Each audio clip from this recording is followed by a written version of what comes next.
નમસ્કાર. સ્નેહલ ઠાકરે, પ્રમુખ, ડાંગ જિલ્લા કોંગ્રેસ સમિતિ. ગતરોજ એક ખૂબ જ નિંદનીય કહી શકાય એવો કિસ્સો સામે આવ્યો છે.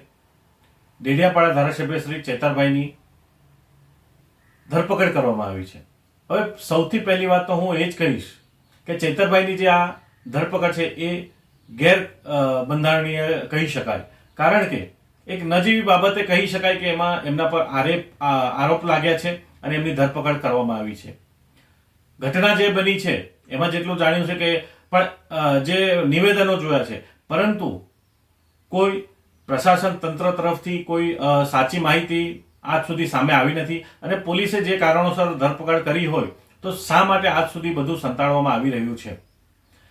હું તો એ જ કહીશ કે એક ગરીબોના, આદિવાસીઓના અવાજ ઉચકતા એક નેતાની આજે આ સરકારે, ભાજપ સરકારે અવાજ દબાવવાનો પ્રયત્ન કર્યો છે.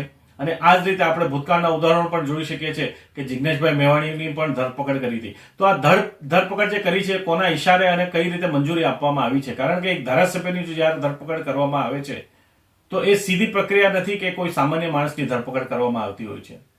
અને જો પોલીસે આ રીતે જો એક ધારાસભ્યની ધરપકડ કરી શકતી હોય તો આ જ પોલીસને આ જ માધ્યમથી મારે કહેવું છે કે જો તમારામાં એટલી જ હિંમત છે તો આવો આજે જે નરેગામાં ભ્રષ્ટાચાર કરે છે એવા ધારાસભ્યો હોય કે ધારાસભ્યના પુત્રો એની ધરપકડ કરો.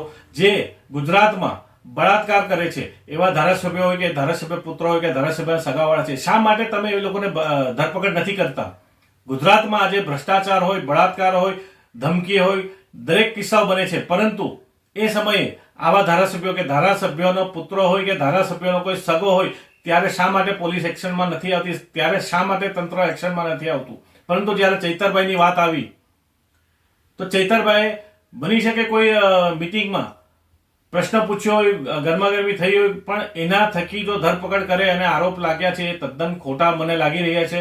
તો આ માધ્યમથી એને વખોડી કાઢું છું, એમની ધરપકડને વખોડી કાઢું છું અને ફરીથી લોકોને આ માધ્યમથી કહેવા માંગીશ કે જો પોલીસ અને તંત્ર આ રીતે જો કામગીરી કરતી હોય તો પછી જે પણ ફરિયાદો આવે છે, જે પણ કૌભાંડો આવે છે, એમાં પણ કોઈની લાજ શરમ રાખ્યા વગર પછી એ લાંચ રૂશ્વતનો હોય, ભ્રષ્ટાચારનો હોય, બળાત્કારનો હોય, કોઈ પણ નેતા, ભાજપના નેતા હોય, ધારાસભ્ય હોય તો એમની ધરપકડ કરીને બતાવો.